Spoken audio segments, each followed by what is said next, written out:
ชัดใช่ไหมเสียงชัดไหมเอาละครับและขอต้อนรับ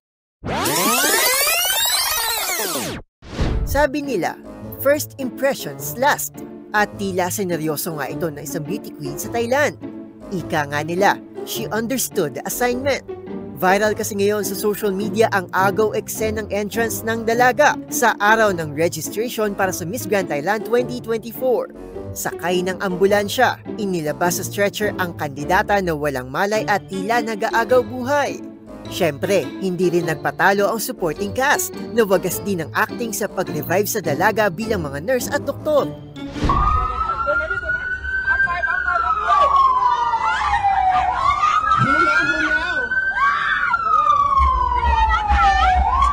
At hindi naman sila binigo ng dalaga at ginulat ang lahat nang bigla itong bumangon at nag-transform from patient to beauty queen real quick.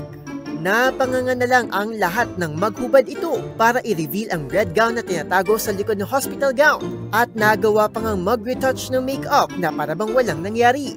Aliw naman ng netizens sa kakaibang pasabog na ito.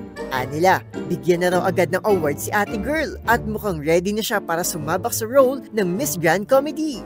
Ang viral video, pumalo na sa higit 2 milyong views sa Facebook. Para sa MBC TV Network News, ito si Arnold Herrera. Sama-sama tayo, Pilipino.